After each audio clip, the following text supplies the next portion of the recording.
Merci, Monsieur le Président. Si vous voulez une idée de ce qu'il faudrait faire pour encourager l'agriculture de demain et venir en aide aux paysans, alors il faudrait faire tout l'inverse de ce qui est préconisé dans ce rapport.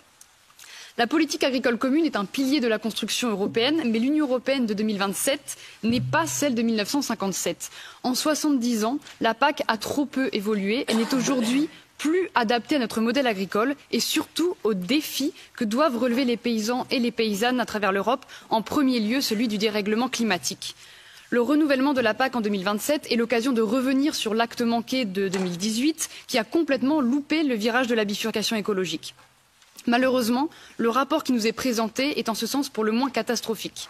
Je ne reviendrai pas sur les outrances de la rapporteure RN et de son parti qui, de toute évidence, n'ont toujours rien compris aux conséquences du dérèglement climatique sur la production agricole et qui préfèrent soutenir les géants de l'agro-industrie et de leurs profits plutôt que les petits paysans qui souffrent au quotidien, ceux qui se prétendent grands défenseurs des agriculteurs et qui, il y a quelques années encore, se moquaient par des blagues des suicides dans la profession, ou ceux qui, ici même au Parlement européen, votent encore en faveur des accords de libre-échange. Mais sur le fond du rapport, il va à l'encontre de tout ce dont nous aurions besoin, notamment en ce qui concerne l'absence de fléchage des aides pour le premier pilier, qui est une aberration, puisque c'est la porte ouverte à un accaparement encore plus massif des subventions par les énormes exploitants qui ne laissent que des miettes pour les petits paysans. Au contraire, il nous faudrait un fléchage des aides non pas à l'hectare comme aujourd'hui, mais bien à l'actif, c'est-à-dire conditionné au nombre de travailleurs sur une exploitation agricole.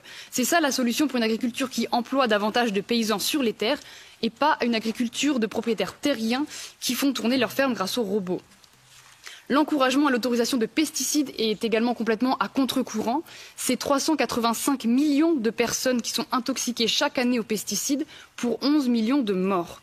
Les agriculteurs et travailleurs agricoles sont les premières victimes des pesticides, directement en contact avec les substances. Il faut donc continuer à les interdire et à refuser l'importation de produits qui ont été cultivés aux pesticides. Et c'est là qu'on marche sur la tête avec les traités de libre-échange passés par l'Union européenne, puisque interdire les pesticides dans l'Union européenne, mais autoriser l'importation de produits venant du Canada, du Mercosur, de Nouvelle-Zélande, c'est exposer les paysans à une concurrence déloyale.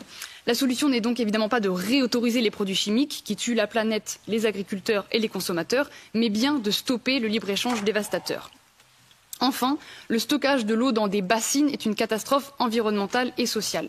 Les méga-bassines sont un accaparement de l'eau, bien commun de l'humanité, au profit de quelques agriculteurs irrigants qui sont déjà parmi les plus riches de la profession, au détriment des plus petits paysans, comme par exemple les maraîchers.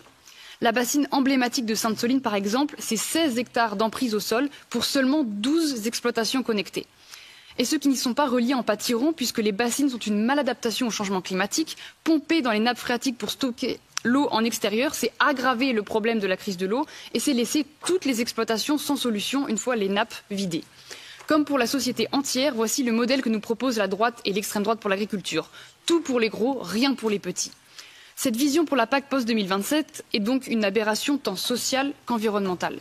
Il est grand temps de changer notre regard sur l'agriculture et de sortir de la vision de l'agro-business pour enfin bifurquer vers un modèle durable, socialement et écologiquement. Je vous remercie.